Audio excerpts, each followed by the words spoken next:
¿Les ha pasado esto?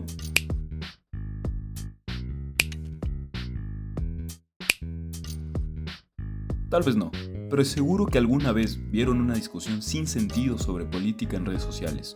Usuarios en el toma y daca por puro gusto a la pelea. A veces parece que no hay solución, que no importa dónde miremos siempre prevalecen este tipo de comentarios. Pero hoy les quiero proponer algo. ¿Qué tal si creamos los cimientos para el diálogo? Si establecemos una agenda de acuerdos mínimos, una que funcione como punto de partida para el consenso dentro del Ecuador. Suena bien, ¿no es cierto? Pues esa es la esencia de este podcast. Hablar con los mejores expertos posibles en distintas materias para identificar los temas urgentes, los retos, las oportunidades y las soluciones. Por fin dejaremos de lado los insultos para fortalecer los lazos entre nosotros.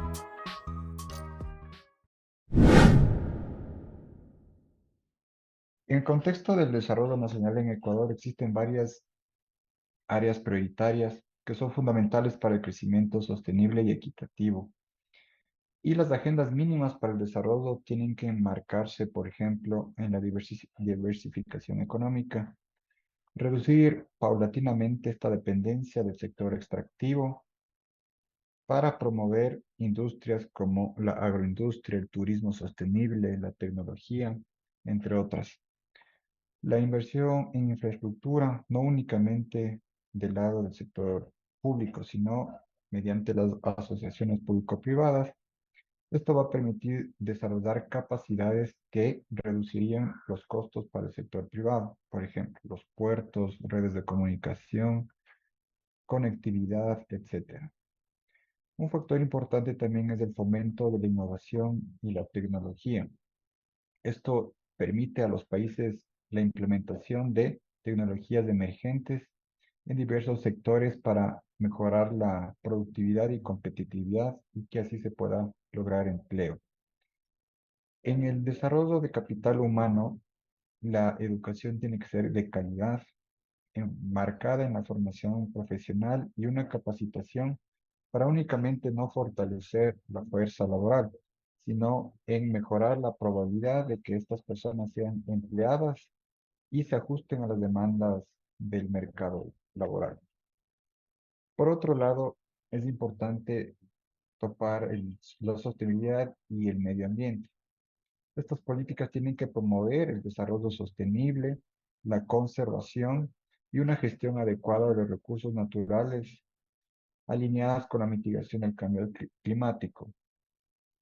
En el tema financiero, la inclusión es relevante. ¿Por qué? Porque las personas tienen que acceder cada vez más a servicios financieros para todos los sectores de la sociedad y así fortalecer el marco de su acceso a créditos y de servicios bancarios. Y en términos ya del sector público específico en políticas fiscales, primero tienen que marcarse una estructura tributaria óptima que obedezca los criterios constitucionales de progresividad y en términos del gasto público tiene que ser manejado bajo criterios de eficiencia y calidad. No se requiere un Estado débil ni fuerte, se requiere un Estado eficiente que cumpla con las principales necesidades del Ecuador y que mitigue también el riesgo de corrupción inherente al sector. A ver, yo creo que la agenda política en el Ecuador en este momento está atravesada fundamentalmente por el problema de seguridad. Yo creo que no solamente porque porque hay una preocupación y una percepción de inseguridad, sino porque además tenemos datos claros, estadísticos, hay evidencia empírica del aumento de muertes, pero también la concentración que esas muertes tienen en ciertas provincias del país con respecto a otras. Entonces yo creo que ese es uno de los principales ejes. Asociado a ese eje, por supuesto, está todo el tema de economía, el problema que tenemos de un círculo vicioso en donde las condiciones económicas no facilitan la incorporación de las personas al mercado laboral y al mercado productivo.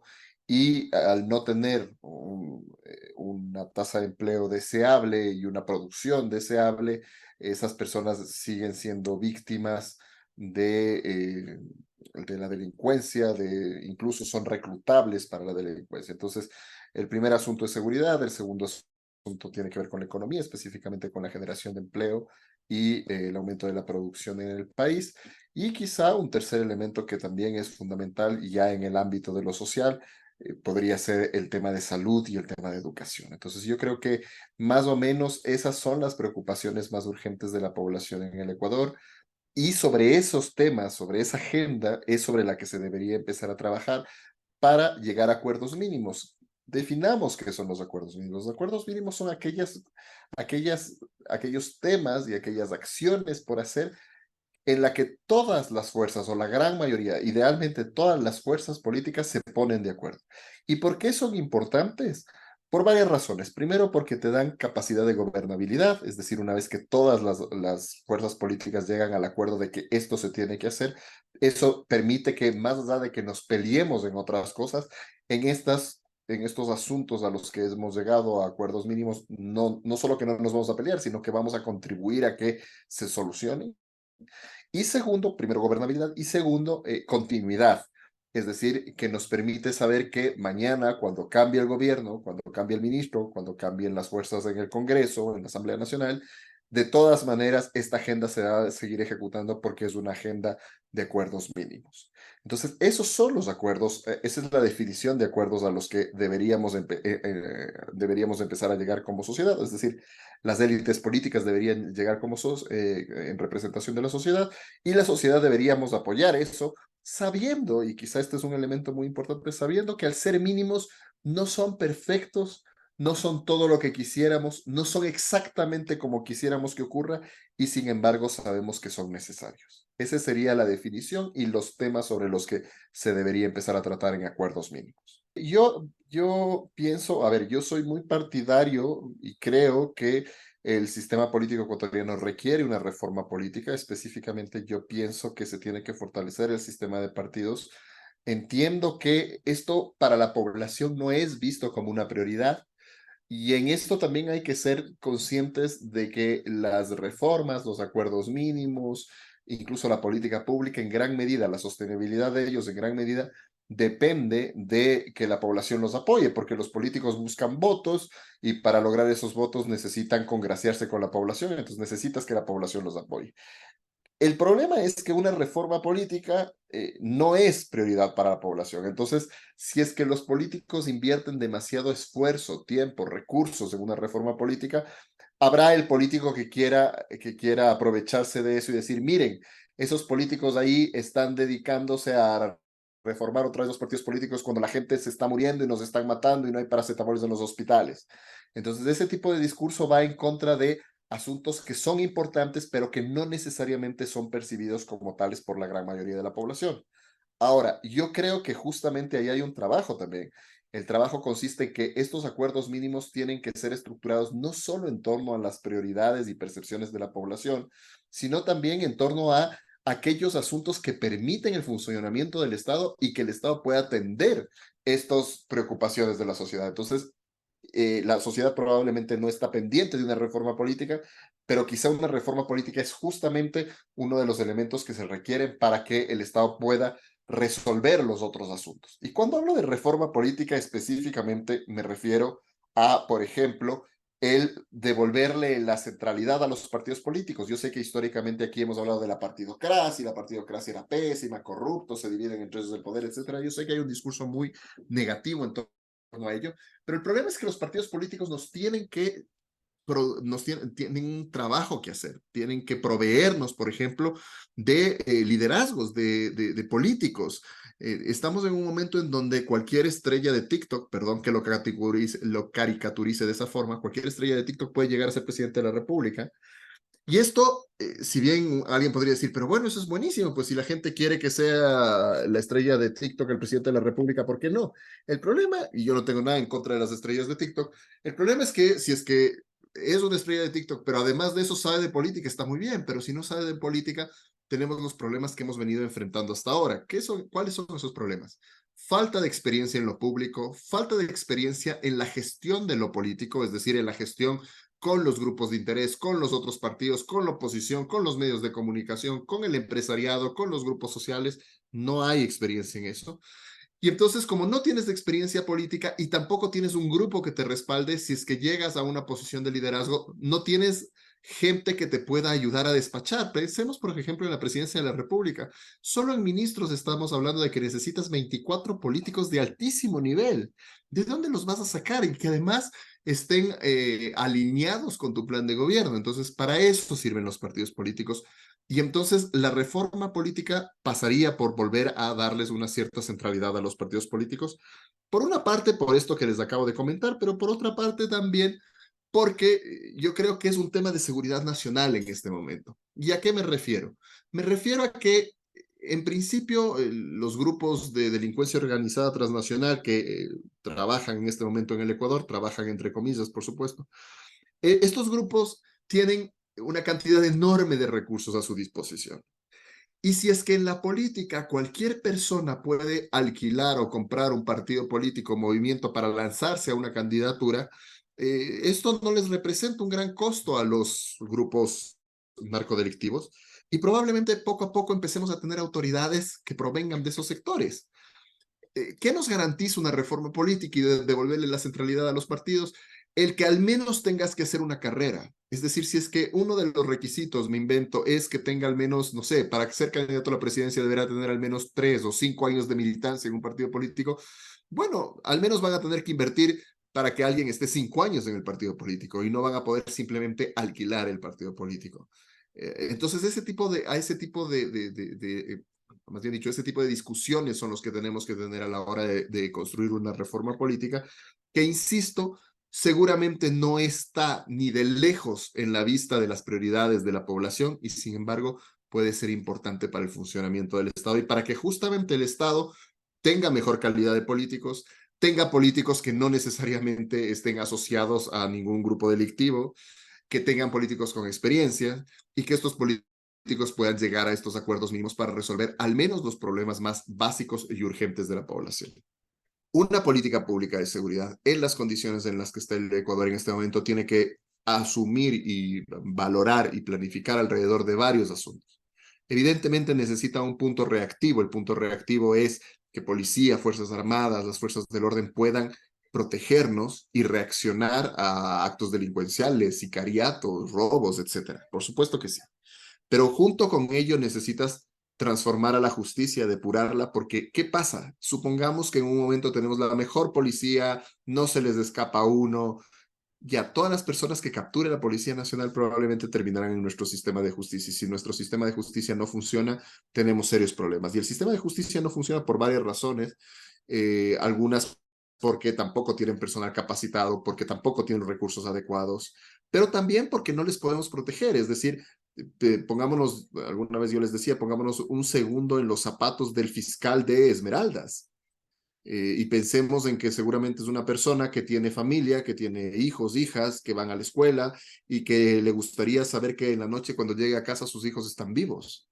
Entonces, probablemente si es que a esa persona el narco le amenaza, es muy poco probable que esa persona se sienta cómoda y diga, bueno, no importa porque a mí el Estado me protege, a mí y a mi familia. Entonces, eso tiene que estar asociado con el componente reactivo.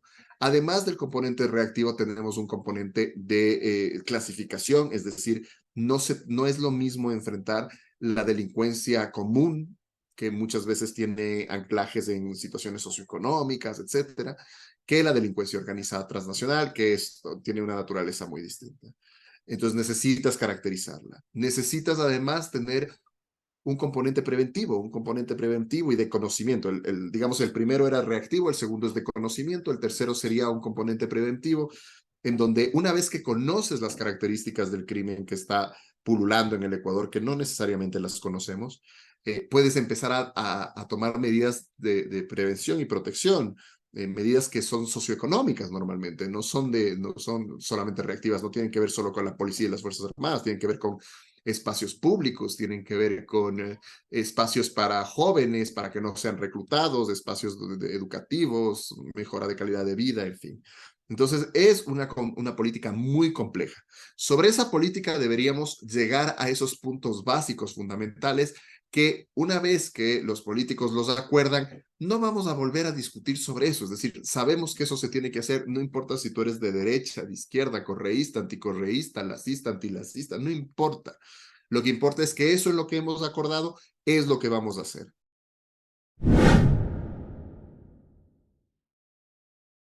En el pacto social hemos estado trabajando al menos unos 4 años sobre buscando temas y acuerdos mínimos, ¿no? Que la sociedad ecuatoriana necesita, ¿no? Entonces, para eso hemos identificado, digamos, grandes dimensiones, la económica, la educativa, en términos también de, bueno, un momento fue medio ambiente, también tuvimos seguridad social, interculturalidad, por mencionar algunos, ¿no? Entonces, esto viene de una necesidad del país ya desde hace muchos años de encontrar, digamos, algunos puntos de conexión, de algunos puntos de acuerdo que la sociedad civil necesita establecer. Esto a partir de muchas, digamos, convulsiones sociales que ha sufrido el país, ¿no? Esto comenzó con octubre del 2019, si no estoy mal, justamente cuando estábamos con las protestas, con un paro nacional. Entonces esto evidenció, ¿no? Y esto es un problema que se acarrea incluso desde hace más años, ¿no? Esta fragmentación social que existe en la sociedad, no existe una polarización entre varios grupos sociales, entre varios grupos de la sociedad civil y también políticos, ¿no? Entonces, popularización y fragmentación, porque la sociedad está como partida, ¿no? No me acuerdo en qué índice era, pero era en el Latino Barómetro de las Américas, no recuerdo si era el 2018, 2019, que era que mencionaba un dato que era súper importante, ¿no? Que la mayoría de los ecuatorianos no confía en el otro, no confía en el vecino, en sus compañeros, en las personas que hay en la calle, ¿no? Entonces hay una confianza súper baja de las personas y esto tiene consecuencias súper graves para la sociedad, ¿no? Y esto es, digamos, un causante de la fragmentación social que existe y esto genera cosas aún más fuertes, ¿no? Por ejemplo, en términos de seguridad, que ahorita es para mí uno de los temas fundamentales que atraviesa, ¿no? La sociedad, ¿no? Entonces, esto, ¿cómo se ejemplifica? ¿Cómo se aterriza, ¿no? Esto se aterriza, digamos, con la violencia que hay en las calles, la inseguridad que tiene la gente al salir, ¿no? Que te asalten, que te roben el auto, que tengas un secuestro express, que seas víctima de la delincuencia, que también está muy ligado a la cuestión del narco, ¿no? Entonces, todas estas cuestiones se ha convertido, por ejemplo, el tema de seguridad, ahorita en la primera prioridad de prácticamente casi todas las personas en el país, y eso dicen muchas encuestas, ¿no? Entonces, de este problema se desprenden muchos más problemas que lo rodean, porque en sí la seguridad es una cuestión, digamos, que se vincula con otras dimensiones, por ejemplo, no hay trabajo, si no hay empleo, ¿qué hacen los jóvenes? Y específicamente en los jóvenes. Muy pocos jóvenes ahora tienen empleo adecuado. Creo que es una cosa dramática, como que 7 de cada 10 jóvenes no tienen empleo adecuado y los otros puede decir que tengan y otros son desempleados. Entonces, si no hay empleo, si no hay fuentes de trabajo, los jóvenes que incluso también desertan o no pueden acceder a la educación superior. O sea, también hay un dato dramático que más o menos 100.000 o 200.000 jóvenes cada año no pueden acceder a la educación. Entonces, todos estos problemas se acumulan y se reflejan, ¿no? En lo que podemos ver ahorita como es una crisis de inseguridad, de ahí los vacunadores, los chicos no pueden estudiar las carreras que ellos quieren, eso sí es que logran acceder a la universidad. Este, y esto sumado a los problemas de empleo es una cosa que es una carga súper tenaz en la sociedad y desde digamos, desde una cuestión, desde un pacto social, lo que justamente buscamos desde digamos, proyecto que vamos impulsando ya algunos años, es generar justamente un pacto social, es como generar una especie de acuerdos y consensos en la sociedad de los temas que más digamos, están más arraigados a lo que la sociedad ecuatoriana necesita en este contexto de crisis, ¿no? Entonces, después de eh, paro que hubo en octubre, luego hubo otro el anterior año, 22 de junio, esto si le sumas a la pandemia, que todo se cerró y cambió toda la modalidad.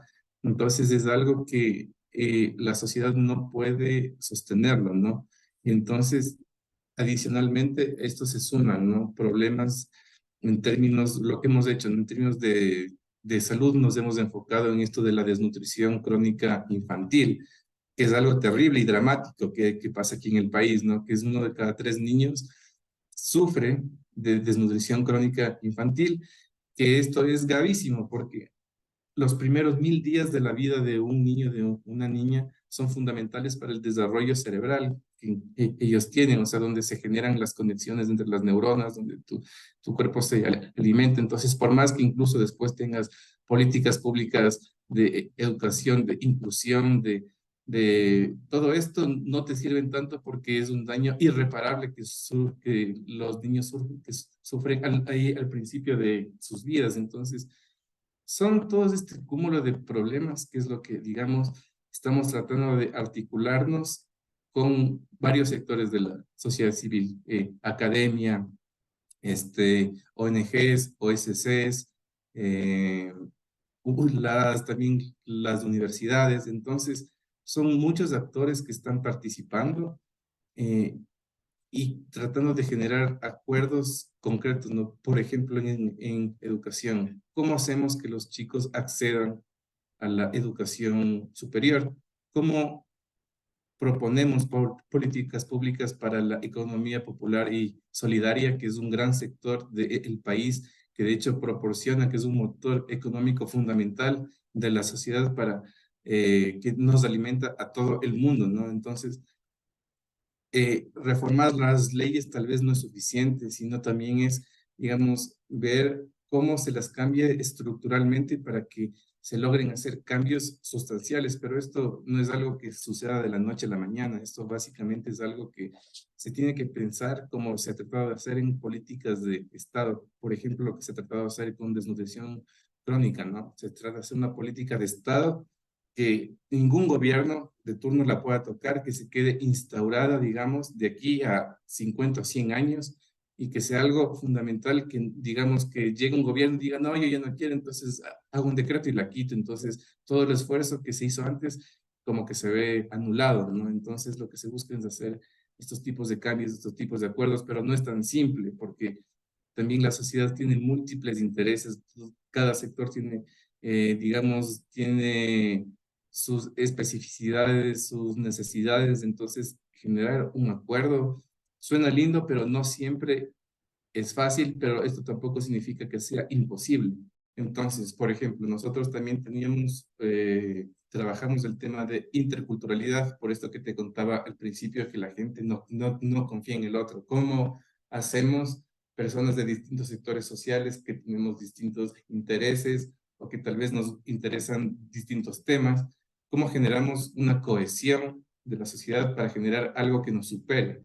Entonces, la interculturalidad de la mesa que nosotros tenemos, justamente lo que trata de hacer es eso, es cómo entendernos o comprendernos en nuestras diferencias.